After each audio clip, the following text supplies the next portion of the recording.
Muy buenos días, mi nombre es Patricio Quiñones, asesor técnico del programa TAS, y a favor del tiempo comencemos. ¿Me proyecta, por favor?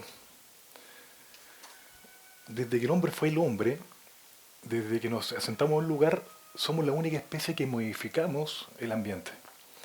Para bien o para mal, somos la única especie del planeta que cuando nos sentamos en un lugar generamos cambios absolutamente, digamos, casi destructivos, por así decirlo. ¿Ya? Pero ¿dónde lo hacemos? Generalmente el hombre siempre se asentó en lugares donde había agua. ¿Ya? Luego de eso, con el uso del desarrollo de la tecnología, se crearon las ciudades, estas verdaderas costras sobre la corteza terrestre, que no tiene nada que ver con un sistema natural, sino que más bien es un sistema que destruye la naturaleza. No, no hay nada positivo dentro de la ciudad hacia afuera. ¿Ya? Pero las cuencas, como nosotros conocemos, cumplen una función bien importante, que es un ciclo corto del agua y el ciclo largo del agua. ¿Cómo funciona esto? El agua se evapora en el mar, se transforma en nube y en la cordillera por su altura se produce la condensación. ¿Ve? Ese ciclo es largo como el que acabo de contar, pero existe también un ciclo corto que antes de llegar a la cordillera también suelta la lluvia y el agua, pero siempre y cuando haya vegetación. ¿Ve? Desde cuando llegaron los indios con los españoles aquí, estos eran bosques clerófilos. Siempre estuvo el suelo cubierto, tanto con especies arbustivas, arbóreas y especies rastreras.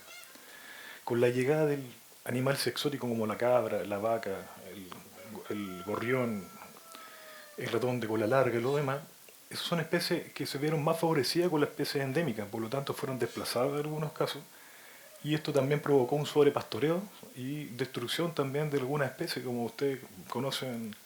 Antes que había especies como el alfiririllo o la huelputra, que eran especies rastreras altamente palatables por animales y producían una buena cantidad de gado de leche.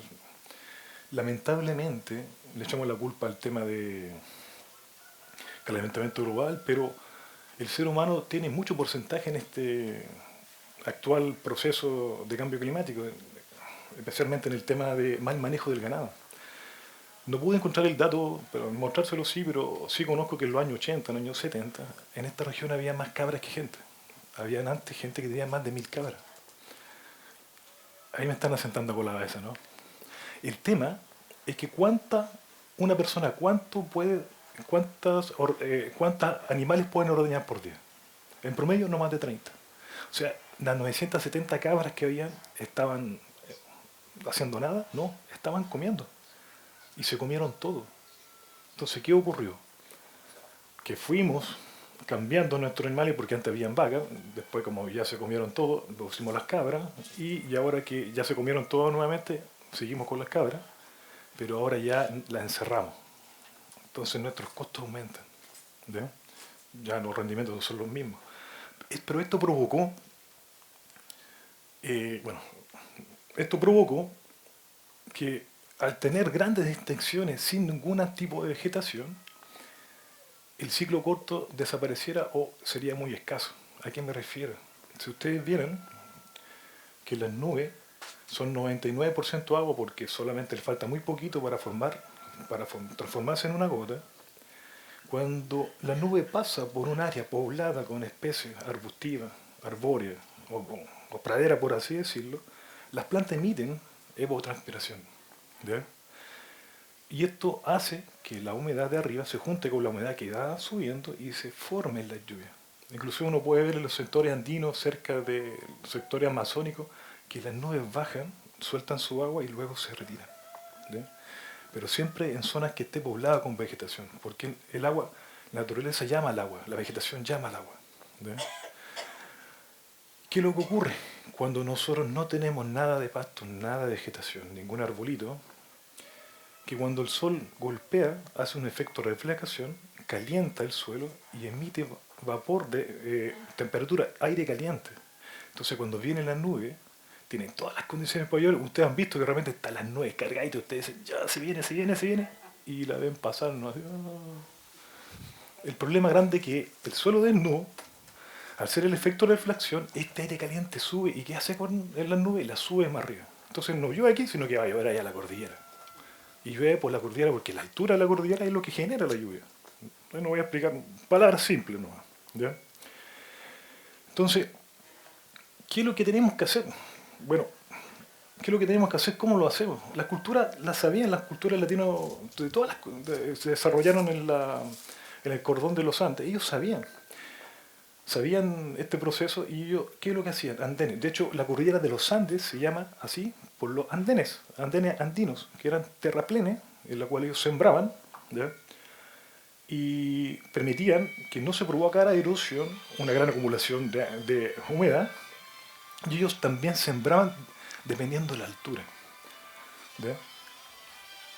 Ahora, el tema es que cuando yo tengo un suelo de esta condición, esta foto es bastante, digamos, ya una formación de pérdida de suelo bastante grande ya. Cuando yo soy nuestro predio, nuestro alrededor, nuestro predio, esto no es necesario que ocurra dentro de tu parcela, sino que puede ocurrir también alrededor, y cuando empiezan a ocurrir estas cosas, debemos ponerle un paralelo. Y esto es súper simple, eh, debemos saber interpretar lo que nos quiere decir la naturaleza, ¿ya? En la agroecología no es que trabajamos con la naturaleza, no trabajamos de la naturaleza, sino que trabajamos con ella a través de sus principios, ¿ve? No obligamos a la naturaleza a hacer lo que nosotros queremos por un bien económico, ¿no? Nosotros vivimos con ella porque manejamos con los principios. Eso es lo que somos los transferencistas, enseñarles los principios de cómo funciona la naturaleza y cómo ella soluciona los problemas. Y cuando vemos estas condiciones en nuestro campo, debemos trabajar en detener esto, porque esto se va agrandando, ¿ve? Esto como que cobra vida, ¿ve? Eh, y es tan simple como esta foto. Esto se llama, son diques de contención que se pueden, bueno, yo tuve la oportunidad de trabajar en otras comunidades agrícolas indígenas en la cual en la comunidad hacían estos trabajos, ¿ve? Después se terminaba con un buen asado por ahí. No voy a referirme a eso porque, ay señor, las tonterías que uno hace. Pero esto permite básicamente recuperar un espacio que se está deteriorando. Una cosa tan simple como eso, porque detenemos el flujo superficial. Esto la ciencia es lo que hace, es física. Cuando el agua va a pasar por estos diques, va deteniendo su flujo de velocidad, permite la precipitación de los sólidos que estén contenidos en el agua y van dejando el suelo ahí acumuladito. Pero eso es lo bueno, por lo tanto, ¿qué hacemos? Sembramos. Podemos aprovechar esos espacios, sin ningún problema. Existen varias técnicas. Por eso es importante aquí es también que guardan semillas de todo tipo. ¿Cuándo las podemos utilizar? En esta medida. Hacemos dique, le ponemos un poquito de semilla, ahí podemos hacer una bolita de Fukuoka, si alguien quiere saber qué es lo que es eso, me pregunta. Y eso después cuando esté en las condiciones, ¡pah! Todo verdecito, todo. ¿Me entiendes? Esto no requiere mucha ciencia, solamente trabajo en conjunto con la comunidad, ¿ya? Cuando observamos también estos comportamientos del terreno, esta formación se llaman cárcavas, que son pequeñas grietas que se van abriendo en el terreno por la correntía superficial que ocurre en la cima, en las líneas divisoras de agua de arriba. Cuando llueve, hay agua que cae al otro sentido de la pendiente y otro que cae a este sentido, dependiendo de la geografía.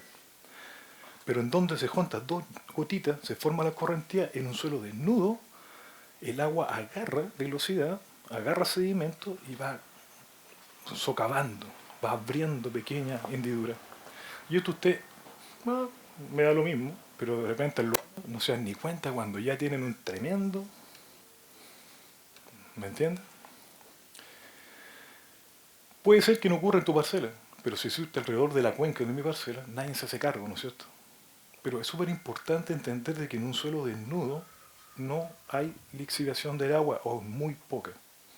Debemos tener áreas de exclusión en la cual no meter animales, permitir la floración de especies endémicas, rastreras, para evitar estos factores que lo único que están haciendo es sacar el agua. Porque cuando llueve aquí, no hay nadie que detenga el agua, por lo tanto el agua llega a los sectores más bajos y sigue corriendo, en las formas quebradas.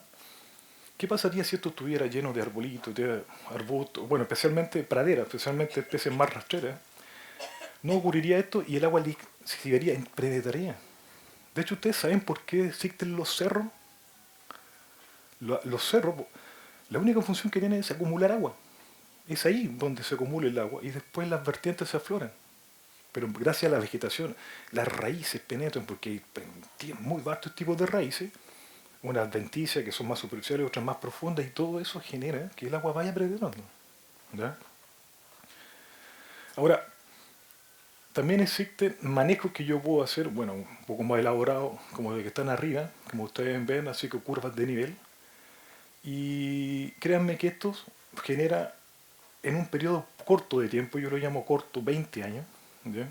Porque también estos son procesos biológicos que son un poco lentos al principio, pero una vez establecido podemos llegar a este fenómeno como es la foto de abajo. Imagínense, año 2001, año 2019, a través de estos conceptos que les estoy enseñando ahora, al principio. ¿Ya? Bueno, las cabritas, la verdad que la cuarta región se conoce como el sector caprino por excelencia, pero ahora las cabras el problema es que ya no podemos soltarla al cerro. Una cabra es capaz de caminar 5 kilómetros para comer lo que ella quiera o poder comer lo que encuentre, pero el gran problema es que esos 5 kilómetros que recorre y lo que poco que puede encontrar lo gastan más en mantención que en producción. Entonces, si yo tengo un número grande de cabras y soltarla al cerro, lo más probable es que mi producción no sea la mejor, pero sí genera más daño al medio ambiente. ¿Ya? La cabra no es el problema, no, es el humano que cómo la maneja. ¿Ya? Existen otras formas de manejar como pastoreo racional y tener un número adecuado, el número de animales para ser feliz, le digo yo. Y ese número está relacionado directamente con cuántos kilos de pasto por metro cuadrado yo puedo producir. ¿Ya? Entonces ahí hay otras técnicas que más adelante podríamos hablar, eso da para una capacitación más grande, pero la verdad que solamente quiero dejarle nombradita para que ustedes saben que ya existe otra alternativa. ¿Ya? Ahora, bueno, me adelanté un poco, pero suelo desnudo, vamos derecho a formar desierto. ¿Ya? Son áreas de exclusión. Por ejemplo, los peruanos, la mitad del cerro hacia arriba, la punta, no lo tocan. Porque ellos saben que el apu, que es el cerro, si ellos llaman apus a los cerros, eso es para la Pachamama, para que se cubra, para que ella tenga sus flores, para que cuando llueva existen los procesos biológicos suficientes para que el cerro se transforme en un colchón de agua. ¿Ya? Lamentablemente aquí no tenemos manejo de cuencas, muy pocas, en algunos casos aquí yo creo que inexistente. Deberíamos tener en cuenta estos manejos, digamos, para futuro. Estas son soluciones a largo plazo. Como dije en la foto anterior, del año 2001 al 19, son 20 años, que son procesos biológicos que no son rápidos. ¿Ya? Y alguien que yo siempre les pregunto a los agrónomos, a los coleguitas, ¿por qué hacen los camellones hacia abajo? ¿Alguien me puede decir por qué plantamos aquí en Chile camellones que van hacia abajo?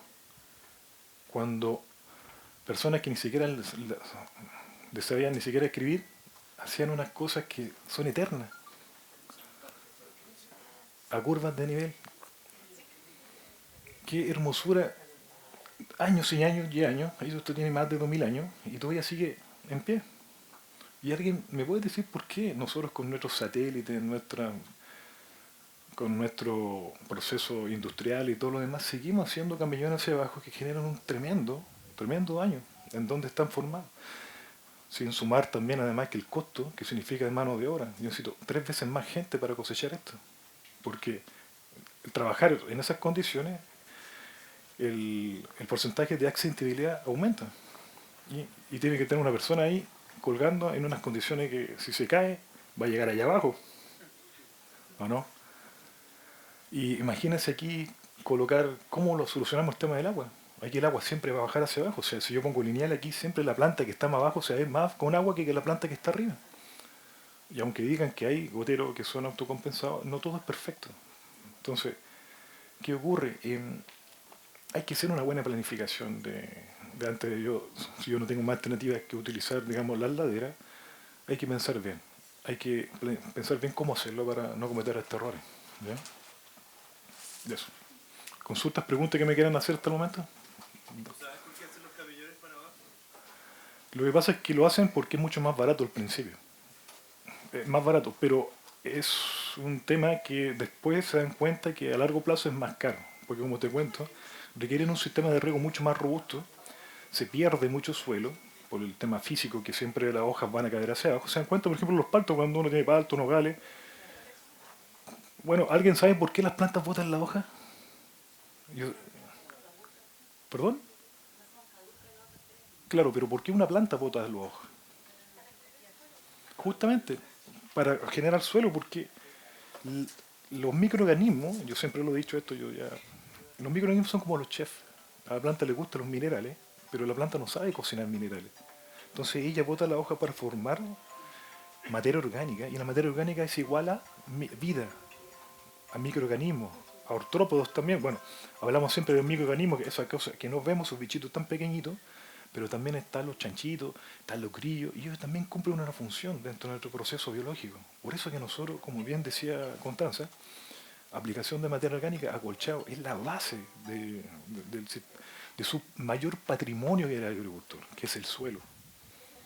¿Ya? Yo tenía el caso de mi mamá. Mi mamá nunca usó químicos, lo transformaron en el año 2014.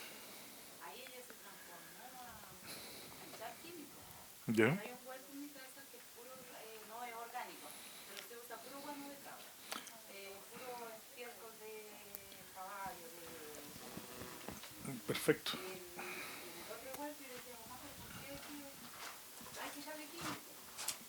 Que habían programas que daban un bono y no, que hay que invertirlo en químicos. Yo le decía, pero yo estudié en una escuela agrícola donde me enseñaban a hacer esas cosas. Ya. Me enseñaban a hacer mantillos, me enseñaban a hacer muchas cosas. Y resulta que yo les decía, me decía, no, mira, yo a los árboles grandes, viejos le llamaba a ella, ponía puro guano de cabra, se mantenía el agua, se mantienen con un verde. La producción es más chica, no es el limón grande, la producción es más chica el limón. Ya. El naranjo le producía la cáscara bien delgada. Ya, miren, les voy a explicar una cosa. Imagínense el campo como si fuera una sinfonía. Y ustedes son los que llevan la batuta. El tema grande es que cuando comienza la vida, no para. Esta sinfonía comienza y ustedes son los que llevan la batuta. El tema grande que tienen que saber cuándo entra un instrumento, cuándo entra el otro instrumento. Y el tema mayor es que si usted no hace los manejos adecuados en el momento, el manejo adecuado en el momento adecuado, no va a tener buenos resultados. Hay que saber interpretar eso, porque usted me habla de fruta chica, lo demás, pero el tema grande es que, qué pasa con la poda. Mucha gente que no le gusta hacer poda porque sus plantitas no les gusta, y bueno, y qué pasa también con el tema de generar flores en el ambiente. Hay un problema que se llama monocromo. Cuando yo tengo mi parcela todo verde, no tengo flores, no voy a tener enemigos naturales. El tema grande es que nosotros no negamos el uso de plaguicidas o de herbicidas o de fertilizantes. Lo que ocurre es que no lo necesitamos cuando manejamos los principios de la agroecología. ¿Me entienden? Sí. Cuando las cosas se hacen bien. Una plaga, digámoslo así, no es cuando uno piensa en plaga, ¿qué es lo que hace primero? Matamos. Plaga, matar, muerte. Oiga, ¿qué hay que echar para matar? No, tenemos que hacernos las preguntas correctas. ¿Por qué este bicho me genera problemas a mí y al lado que yo donde tengo un bosque esclerófilo está ahí y no genera ningún problema? ¿Qué pasa? ¿Qué me quiere decir ese insecto? Y muchas veces lo que quiere decir ese insecto es que la naturaleza aborrece lo simple. Cuando yo tengo un monocultivo, por ejemplo, todo igual, todo homogéneo, todo parejo, la naturaleza siempre va a decir, oye, no, esto está mal, vamos a dejar nuestra gente que son descomponedores, nuestra gente, digamos, insectos que son los que se reproducen más rápido, también los hago plagas, por- porque el tema mayor es que no hay biodiversidad. Y la palabra clave es esa. En un ambiente, como bien dijo Connie, tenga flores, tenga el suelo, digámoslo, cubierto con acolchado, materia orgánica, tenga plantas creciendo en diferentes alturas, tenga plantas que estén en diferentes estados de crecimiento, una en crecimiento, una en desarrollo, otra en el centro, otra en floración, otra con fruto, se va a generar un dinamismo de plantas que van a estar trayendo un tipo de nutriente, otro tipo de nutrientes, microorganismos que están cambiando abajo, insectos que están volando por ahí, que están consumiendo otro organismo. Pero cuando yo tengo solamente palto, tengo solamente un monocultivo, por ejemplo, no ocurre eso. La simplificación de la naturaleza es pelear contra la naturaleza, porque nosotros estamos diciendo a la naturaleza cómo queremos que ella haga las cosas, cuando ella tiene millones de años más viejo que nosotros. Siempre va a estar un paso más adelante. Por ejemplo, el tema de la maleza, que estamos sacando maleza. Oiga, las malezas son aquellas que nos pueden dar la materia prima para formar lo acolchado, porque son plantas que van a crecer siempre más rápido que el cultivo principal. Entonces hay que ser inteligente en el sentido de que utilizar la maleza a mi favor, no en contra. Si yo dejo un área de maleza que tenga flores, ahí van a estar siempre enemigos naturales que van a estar comiendo otros insectos. Pero si yo elimino todo, por ejemplo, desmalezo todo y dejo mi suelo desnudo, ¿qué va a pasar? ¿Qué pasa cuando yo riego, por ejemplo, y ustedes observan que se agrieta la tierra? ¿Se dan cuenta de eso? Cuando obviamente uno riega, se hacen heridas como una grieta en el suelo. ¿Qué ocurre con la planta ahí? ¿Qué ocurre con el agua, con el suelo? El suelo se calienta y esa grieta al abrirse entra oxígeno y la raíz, jode, muere. ¿Qué ocurre? La planta va a tener que invertir nuevamente para formar nuevamente raíces, porque sin raíces ya no puede desarrollarse. No puede alguien correr si no sabe caminar. Entonces, ¿qué ocurre? Acolchados, por ejemplo. Tener siempre el suelo acolchado. O sea, como le explico, los principios son los que me van a mí. Si yo manejo bien los principios, después voy a buscar las posibles soluciones y lo que se vuelve un problema se puede volver una oportunidad de cambio. Eso, muchas gracias. En la terraza se evita la erosión. Sí. Porque cuando viene... Bueno, decía que con la terraza horizontal se evita también la erosión, independiente que cuando llueve mucho, ¿cierto? Va frenando el agua. Sí. Entonces, uno de los temas importantes es que la terraza sea horizontal. O sea, curvas de nivel, o sea, que tengan Claro. toda la misma altura. Exacto. Sí, justamente. ¿Alguna otra pregunta? Muchas gracias.